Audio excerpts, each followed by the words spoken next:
The Prime Minister has announced that lockdown rules in England will be eased from Saturday for adults living alone and single parents with children under the age of 18.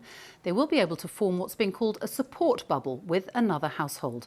It means a grandparent can go and stay with their grandchildren and no longer have to social distance, or a couple who've been kept apart by lockdown can now spend the night together, or a single parent can link up with their own parents or a friend. The rules say you can only choose one other household for your bubble, but you won't have to register that, and it's being done on trust. Boris Johnson said the measure was to help those who've been particularly lonely during lockdown. Here's our political editor, Laura Kunsberg. Keepers, not crowds, have fed the penguins in the last few eerie months. As we creep out of lockdown now, the birds and animals will soon have company again. We're sort of getting to a point where we didn't really understand why we couldn't open, so the news is really exciting. Zoos, safari parks, outdoor cinemas can reopen, along with shops from next week. As long as, you're well used to hearing by now, everyone keeps their distance. And for millions of humans in England, life will soon change indoors too. From this weekend, we will allow single adult households or single parents with children under 18 to form a support bubble with one other household. All those in a support bubble will be able to act as if they live in the same household. For single mum Becky and her mum Alexandra in Gloucester, that could mean a real-life reunion soon after weeks of very limited contact. The comfort for me of being in my mum's house, having a cup of tea or having dinner with her, and for my little boy, having a roast dinner at his nanny's on a Sunday is everything for him. So I can't wait to be able to do that. How, as Prime Minister, have you allowed a situation to arise where a child can go and look at lions at the zoo, a single relative will now be able to go and have Sunday dinner with their family, but in many situations that same child might not be able to go back to school until September? We would like to be in a position where we could have got those, the remainder of primary back for a couple of weeks before the summer holidays. We wanted to do that if that was going to be possible.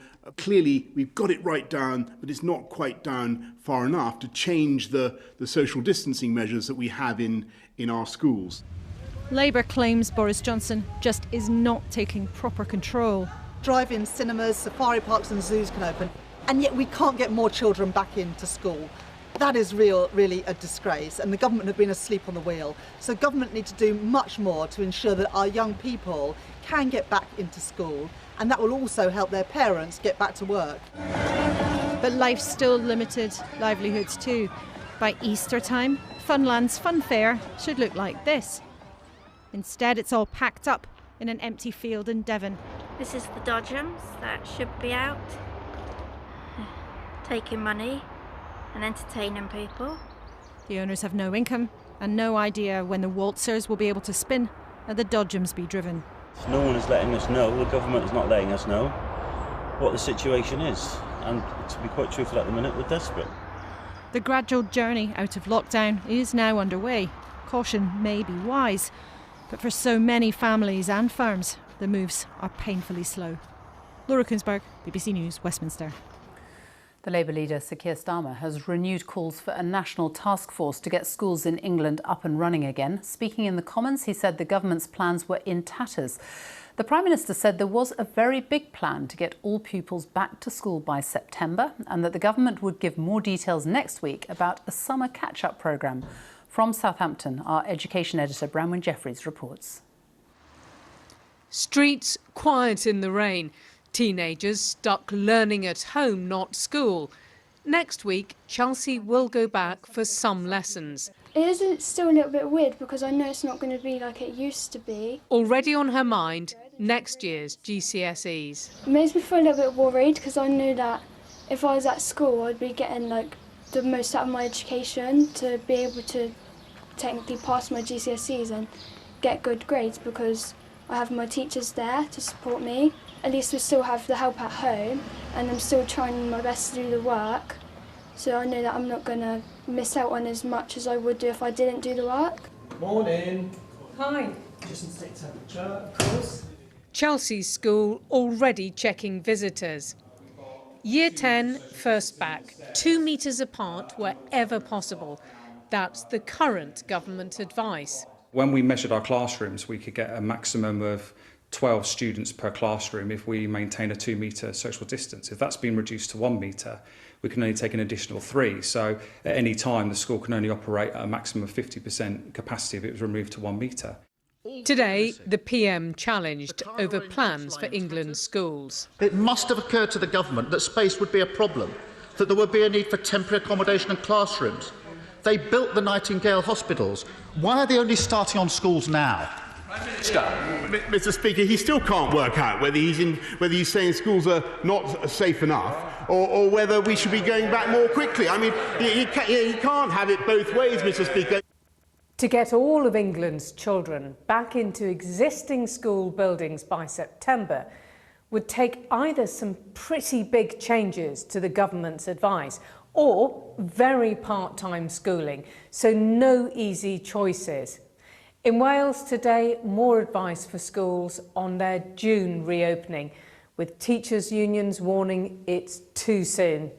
The rest of the UK waiting until August to welcome more pupils back. For parents like Darren, it's important risks are managed, but he's keen for his son Ethan to be back in school. You can't beat the teacher-student interaction, and the thing about it as well, the teachers that I've spoken to at his school, I think they're missing the children as much as the children are missing them, because it really isn't the same. So, like I said, if everything's safe, I'm you know, the sooner that they can get back in, the better, really. Schools are just about keeping up with current plans. For September, they want plenty of warning. Bronwyn Jeffries, BBC News, Southampton. Let's talk to Laura Kuensberg in Westminster. So more easing of lockdown restrictions today, but claims that many more lives could have been saved if restrictions had come in much sooner. That's right, Sophie, and quite some claim made by Professor Neil Ferguson, who was one of the scientists who was part of the group that was advising the government on the science at the early stages of this pandemic. Important to say that he actually stepped down from that committee after claims about the fact that he himself had been involved in breaking some of the lockdown rules, but still a very eminent scientist and somebody who was absolutely critically involved at those early stages. And talking to MPs today, he suggested that if the lockdown measures had been brought in a week earlier, then as many as half of the deaths could have been avoided. Now, of course, he was talking with the benefit of hindsight. He himself said that the information that was around at the time and the quality of the data was very, very poor. But when asked about this today, the government scientists and the Prime Minister were notably very reluctant, really, to start talking about the decisions that had been made at that early stage. They kind of said, well, look, now is not the time. Certainly from a political point of view, the government wants to focus on what will come next. But I think it is fair to say that the list of criticisms that is being put at the government's door for their early handling of the crisis is getting longer by the day. But this is, of course, a very, very complicated situation in all of this. Professor Whitty, the chief medic, said today, if you don't understand that there's no comfortable way of handling this, then you haven't really understood what is going on and what it's really all about. But I think that goes for the policies and the plans themselves, but certainly for the politics of it too. Laura Kuensberg, thank you.